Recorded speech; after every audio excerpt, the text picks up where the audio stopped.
Welcome to CGG TV. My name is Lex, and I'm really excited to be bringing you a fresh segment of QPTea Time. We have a very special guest today, an amazing, I call musical prodigy, Trevor Milovitch. Welcome to our show. Hey, Lex. I know this is not usually your thing, but No. it'll be really great to get to know you and hear some of your tunes as well. Yep. Maybe let's start with your younger years. Did you grow up near Geraldton or regional country, WA? Well, we are Geraldton. You know, Mum and Dad are Geraldton, sort of back to the start of Geraldton. Yep. Their families go back. But Dad had a travel bug and left. Mum was pregnant, had Alison here, and then moved to Brisbane. And my twin and I and my brother were born there, but we came back at 18 months old and pretty well born and bred Geraldton. Yeah, living around here, or did you grow up around these parts? Or? In the early days, we did go to Perth for a couple of years in the 70s, early 70s. We were out at Bluff Point when it was just paddocks. And when we came back from Perth in the mid-70s, we were in Fitzgerald Street, but then out on farms. That's how I grew up as a teenager, on farms, working on farms, and out at Walkaway and Eridu. And so you've really seen, I guess, the town, the surroundings. It's not the same place. Yeah, it's changed so much. Yeah. If you could wind back the clock, back to the 70s, growing up, what sort of music was happening around that time? It would have been a mix of really rich, uprising kind of music and radio, or like what well, not the radio, and then I'd turn on Countdown and I'd go, yeah, but I don't know. Occasionally you saw the Eagles or AC/DC or someone like that, but, commercialised situation is a sort of tunnel of music, of simple, sellable product, and I've never been... I take it a bit more seriously than that. So I had to sort of find it through my older sister, and her boyfriends would be a bit older, and they grew up on, late 60s, early 70s. That's where I started to hear all the blues and... Cool. Which sadly, even as a kid in the 70s, this sort of commercialised funnel of music is there on the radio and on TV. You don't hear the outer side stuff, which is the a bit more... genres, richer. Yeah, a lot more. So going through your, record collection, or your sister's record collection, what were some of the kind of artists that you would be coming across or putting on? Well, I did love, Acca Dacca and the Eagles and things like that, but, Lynyrd Skynyrd, Robin Trower, Jimi Hendrix, of course, Led Zeppelin, J.J. Cale, Eric Clapton, Roy Buchanan, huge love and passion of my life. Ry Cooder, these great syncopated rhythm bands like Little Feat and all the funk music of the 70s and the 60s. But you had it all there, you had the whole lot there. You had funk, you had rock, you had blues, you had metal, you had, a classical piece was in the charts in 1970 called Classical Gas, like, where would we hear that today? Yeah, the scope of music that you had around you, and I was lucky, that my sister was a bit older and she'd heard a bit of it. Yeah, definitely. That just would have been amazing to put some vinyl on and have that in your living room. That's right. And also potentially to go and see gigs of those I was a little artists. bit young. Yeah. I finished high school 79, and it was straight out the farm. So at 15 I was working 80 hours a week on a farm, So I never got that opportunity because I didn't have my licence, but I collected the records. Yeah. And that's how I got, I had my music there in my room, and that's the only way I could do it. Yeah, definitely. I remember you telling me a story of when you were working these long, 12-hour shifts on the farm, but you had this real passion ignited inside of you to play music and continue with music. what did those days look like? I mean, you'd be working, and then would you just spend Well, I time used after to do work the practicing? tarping for CBH, which was covering all the, the wheat bulkheads. Mm. And, we'd do a 12-hour day of just probably the hardest yakka you can think of. No doubt. And then the boys, we'd come back to the bus because we had to do several bulkheads. So we had a bus that we used to live in and travel, and a truck for the tarps. And we'd go, and then you'd alternate cooking. So, someone would go back and cook tea, and then you'd go back and have tea. They'd all go to bed. I'd go up onto the top of the wheat stack with my guitar for 2 hours before I went to bed. Because exactly what you say, it's love. It's ultimate passion and love for it. That makes you do that. Yeah. And that used to frustrate me because I could only do 2 hours, I wanted to do 10, Yeah. But if you genuinely love something, you're going to find a way. Yeah. You don't sacrifice it for everything in your life. You sacrifice your life for it. Yeah. Yeah. Then you get rewarded. You can be the most talented person in the world, but if the work isn't there, it doesn't matter. Going to that though, I mean, you've dedicated decades of your life to 36 music. years this year. Yeah. Not all guitar, because, guitar was the love when I first found music. But I wanted to be a writer. And I think guitarists, we all tend to be a bit over-enthralled with ourselves. Our 8-bar nice solo, way of putting our it. solo in the middle of the song or whatever, I wanted more. I want to construct the whole thing. I want to write. I don't want to write a bass line as a guitarist. I want to understand how the bass is applied and write it as a bass player. The keyboard parts. I don't want to write it as a guitarist. I want to write it as a keyboard player. Drums, you think you know what a groove is until you get on a drum kit and learn to play properly. Yeah, too true. And then you understand how all the mechanics work and how to get a decent groove. And I think, as a writer, that's probably the most important thing, is to realise what everyone contributes to that piece of music and not just you. Definitely. So you've spent time on guitar, drums. Bass, banjo, and a bit of keyboard. Yeah. But, I'll never play it in public. Until now. Yeah, just to understand how to put... But, years ago I learned a technique, it's called piano technique, which Ry Cooder is, he's the man that sort of brought that forward with playing. And it's like a chord voicing of a keyboard. So you apply it to your chords. And that was always there in my playing. So that probably made writing keyboard parts a little bit easier. Yeah, and with your songwriting, you're really passionate about learning the mechanics, but also the theory around music. I do. There's not enough to learn off pop musicians, popular musicians. They don't know anything. So you've got to educate yourself. The most important thing, I think, for any musician, if they want to be creative, if they want to learn by ear, if they want to write songs, whatever they want to do, is the modes. And that is the whole fret system of that key of music. So that allows you to know where everything is on the fretboard and not just stay down here with a couple of chords. You've got the whole system. Then you can work on chord building, melodies, harmonies, Yeah, it all opens up from soloing, there. whatever you want to do. You've got the whole... I believe that it doesn't matter what you do, whether you're laying bricks or playing guitar, the more you know, the better you're going to do at it. Yeah, As simple as that. too true. Knowledge is everything. Yeah. But then, there's the trap, I think, of knowledge being too much the part of what you do. You mean like it can Well, it restrict takes you? over. Yeah. Where you're thinking Sure. about what you're writing and arranging Yeah. rather than feeling it. So the go is that you learn as much as you can, and I'm still learning. I'm as thick as the day I started.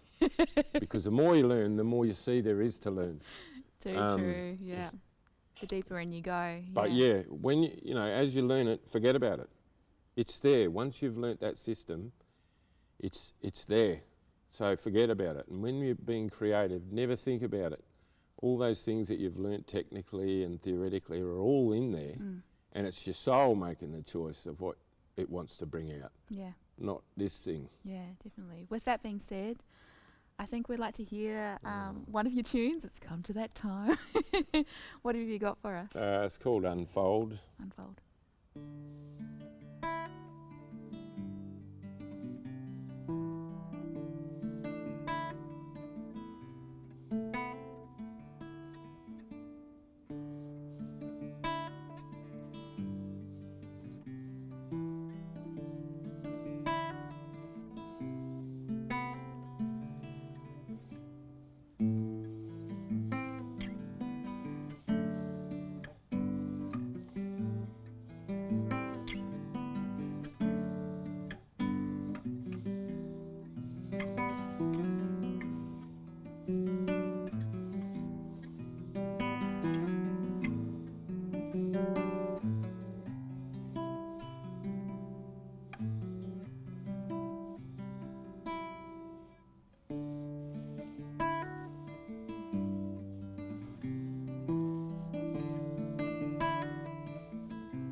Not bad. That's a short version. That's a short version. I mean, that's beautiful, and you can hear there are lots of different influences around it. So, I mean, you mentioned before a bit about the music that you were listening to as a kid. Has that kind of had an influence in your songwriting? Definitely. Yeah. And I think later in life even more. You know, I was lucky because I think in popular music that was the most creative time ever, was 65 to 75, where the quality was just, and the diversity. And then by the end of the 70s, I didn't pick up a guitar until 84. And, you know, by that time, Eddie Van Halen had hit the scene, and I got on to Steve Morse, and Yngwie had hit the scene, Yngwie Malmsteen, Steve Vai, Joe Satriani. So, you know, when I picked up a guitar, it was an enthralling world to be when guitarists could do what they could do. And it was technically based. It wasn't, well, I'll learn a couple of chords and off I go. You had to do what they did. Yeah. So train technically, scale, speed picking, flat picking, rake picking, all this sort of stuff. And it was inspirational because there wasn't just that aspect of virtuoso playing, the knowledge that went into doing it. So the learning that you had to do technically and theoretically to play like that. And yeah, that was the dedication for the 10-year block. I had a good teacher who sort of taught me a lot to start out with, who didn't charge me actually, he did it for nothing. But he was a very good guitarist technically, and so there was a lot of good information that come from him. A good head start. And that's Frank Connors. Yeah. And he's local, isn't he? yeah, Yeah. huge, inspiration as well. Yeah. And but at the end of 12 years of falling in love with a metronome, which you got to do. Yeah. It's hard to do, but you got to do. Yeah, I'd had enough. Yeah. And lost my soul, But thank God I had that stuff I listened to before I played a guitar. And I find myself now right back there with all this great feel and all this, each guitarist has their own tone. Like if you hear Clapton, And then you hear Roy Buchanan, they're totally different. You know, they play totally differently, they sound totally different. So that, you know, I'm right back to that being my passion. I still, you know, write some crazy sort of metal. Yes, you do. You know, guitar instrumentals and that, but it's not the priority as it used to be. The soul's the main thing, I think. That's amazing. I think that's a really great point to bring up, especially with where we're at with music now. It's easy to look at the music scene, the modern day music scene, and think it's lost soul. Yeah, it is. So what do you think about that, soul and music? Money. Do you think they go Product. Yeah. Money, product. You know, being a teacher for nearly 30 years, you know, I remember when I first started out, a kid came in to me at 13 or 14 and I said, oh, that's cool, you know, why do you want to play guitar? Oh, it sounds awesome. I love the sound of it, you know. I love when you play that, you get that sound, and when you get that, now it's like, oh, well, that's cool. You want to play drums? Or yeah, I want to get on TV. Oh, no. I want to get famous. So I guess saying that, why is it so important to bring soul into the music again? Because it's real. You know, all this artificial beep. Candy. We'll call it candy. You know, it's more image, it's more... And the record companies, you know, music is not a product. It is the soul of a human being. You can only write a great song if you've lived every single word and every single melody of that song. That's the song. Yeah. A song ain't some, you know, manufactured, programmed, you know, that ain't soul. That's not, you know, it's product. It's product. And a young kid, you know, today wants to live the image of that product. It's not real. It's not real. It's got to come back to the roots, really. Yeah, that's right. Yeah. Roots. Yeah. And that's what I've found myself doing now. Like going, you know, I pull out a JJK album. I can't pull out a Satry album anymore and listen to it. That's interesting. But I'll go back and I'll pull out a JJ Cale or a Little Feat or Roy Buchanan or Roy Cooder or you know, early ZZ Top. Yeah. You know, and I'll pull that, and I'll still get that excitement out of when I first heard it. And I bet you can hear more than you could initially, like going back and listening to those songs again. It's like, whoa, I'm really starting to unravel the layers of this song. You don't know what you're hearing when you're a listener. You know, you don't. You literally don't. You know, if someone says, well, did you hear the bass riff on the fourth bar? It's like... Yeah. What's he talking about? So you don't actually know. You think you do, but you don't. Until you start really. Scary, but I think if most people knew what they were listening to, they wouldn't be buying it. But yeah, you know, as you learn more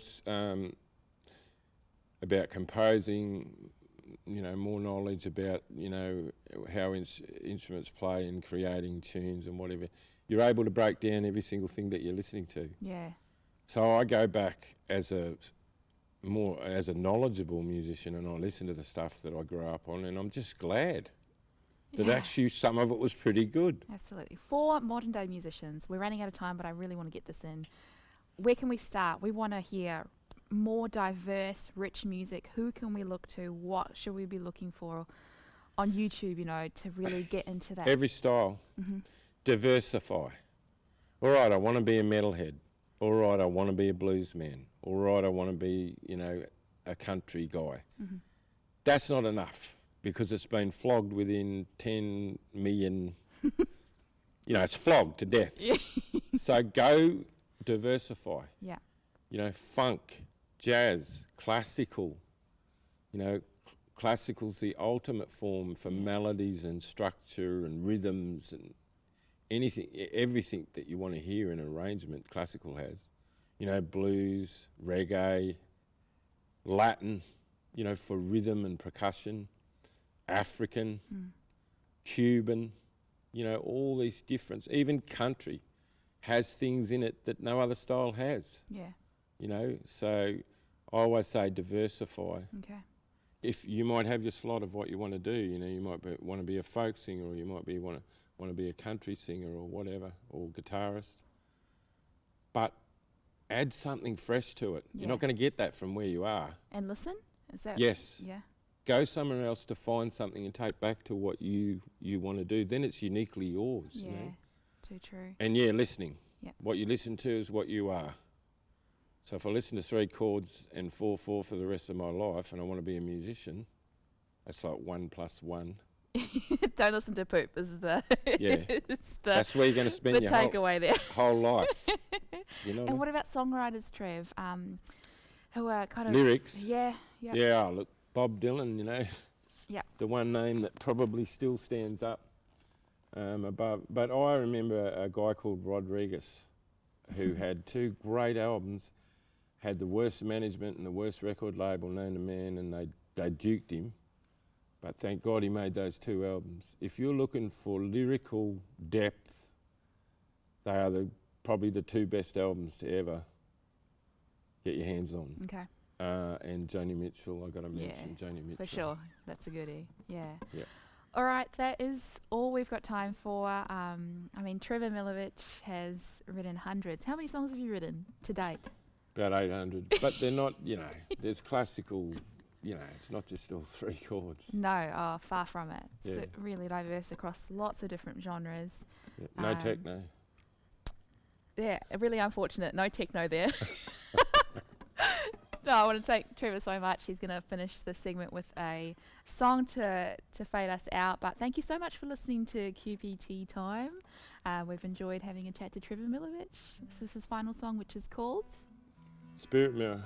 Spirit Mirror.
Trevor Milovitch, everybody. Probably worth noting just quickly as we leave that Trevor is working on recording and getting his music out there on his own terms. So hopefully you'll see some of his stuff and be able to buy his tunes and access some of his amazing music. Thank you so much. This is QPTea Time as part of CGG TV with love chatting to you, and hopefully we'll catch you soon.